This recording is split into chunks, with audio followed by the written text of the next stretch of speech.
Assalamualaikum warahmatullahi wabarakatuh. Sebelumnya perkenalkan, nama saya Rini Anggia Putri. Saya akan mempresentasikan materi tentang ruang lingkup evaluasi pembelajaran dalam perspektif domain hasil belajar. Ruang lingkup evaluasi pembelajaran mencakup semua aspek pembelajaran, baik dalam domain kognitif, afektif, maupun psikomotor. Setiap domain disusun menjadi beberapa jenjang kemampuan, mulai dari hal yang sederhana sampai dengan hal yang kompleks, mulai dari hal yang mudah sampai dengan hal yang sulit. 1. Domain kognitif merupakan domain yang menekankan pada pengembangan kemampuan dan keterampilan intelektual. Domain ini memiliki 6 jenjang kemampuan, yaitu yang pertama, pengetahuan atau knowledge, yaitu tentang kemampuan yang menuntun peserta didik untuk dapat mengenali atau mengetahui adanya konsep, prinsip, fakta atau istilah tanpa harus mengerti atau dapat menggunakannya. Yang kedua, pemahaman atau comprehension, yaitu jenjang kemampuan yang menuntut peserta didik untuk memahami atau mengerti tentang materi pelajaran yang disampaikan guru dan dapat memanfaatkannya tanpa harus menghubungkan dengan hal-hal yang lain. Yang ketiga, penerapan atau application, yaitu jenjang kemampuan yang menuntun peserta didik untuk menggunakan ide-ide umum, tata cara ataupun metode, prinsip, dan teori-teori dalam situasi baru dan konkret. Yang keempat, analisa atau analisis, yaitu jenjang kemampuan yang menuntun peserta didik untuk menguraikan suatu situasi, keadaan tertentu dalam unsur-unsur atau komponen pembentukan. Yang selanjutnya, sintesis atau sintesis, yaitu jenjang kemampuan yang menuntun peserta didik untuk menghasilkan suatu yang baru dengan cara menggabungkan beberapa faktor. Yang selanjutnya, evaluasi atau evaluation, yaitu jenjang kemampuan yang menuntun peserta didik untuk dapat mengevaluasi suatu situasi, keadaan, pernyataan atau konsep berdasarkan kriteria tertentu. 2. Domain afektif adalah domain yang berkaitan dengan pengembangan perasaan, sikap, nilai, dan emosi.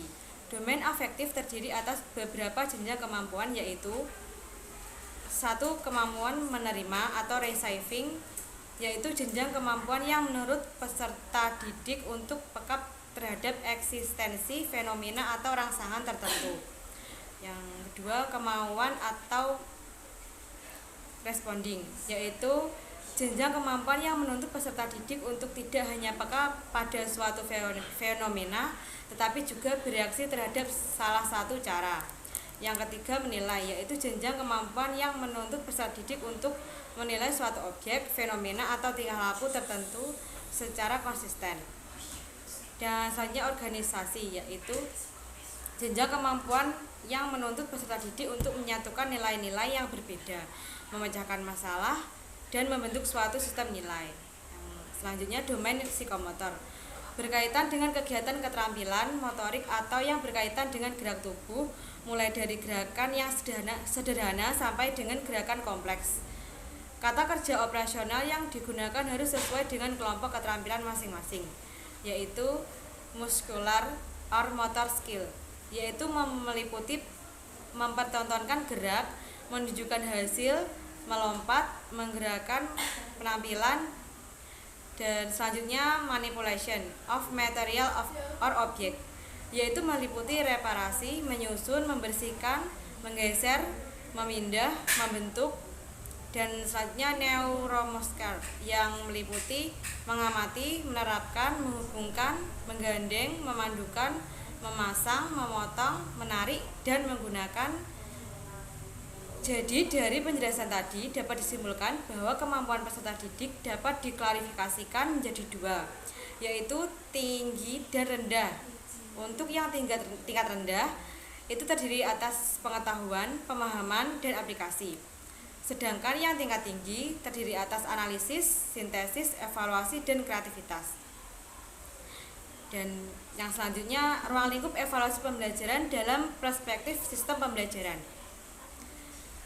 Baik, sebelumnya kan sudah disinggung bahwa di ruang lingkup evaluasi pembelajaran itu hendaknya bertitik tolak dari tujuan evaluasi pembelajaran itu sendiri. Apa sih tujuan dari evaluasi pembelajaran itu? Tujuan evaluasi pembelajaran adalah untuk mengetahui keefektifan dan efisiensi sistem pembelajaran, baik yang menyangkut tentang tujuan, materi, metode, media, sumber belajar, lingkungan, guru, serta peserta didik dalam penilaian itu sendiri secara keseluruhan. Ruang lingkup evaluasi pembelajaran adalah yang pertama, program pembelajaran, di mana tujuan umum pembelajaran yaitu target yang harus dikuasai peserta didik dalam setiap pokok bahasan topik. Yang kedua, isi atau materi pembelajaran, yaitu kurikulum yang merupakan topik atau pokok bahasan dari subtopik atau subpokok bahasan beserta rinciannya dalam setiap bidang studi atau mata pelajaran. Isi kurikulum tersebut memiliki 3 unsur, yaitu logika, pengetahuan, benar salah, berdasarkan prosedur keilmuan, etika atau baik buruk, estetika atau keindahan, dan selanjutnya ada metode pembelajaran, yaitu cara guru menyampaikan materi pembelajaran seperti metode ceramah, tanya jawab, diskusi, dan memecahkan masalah.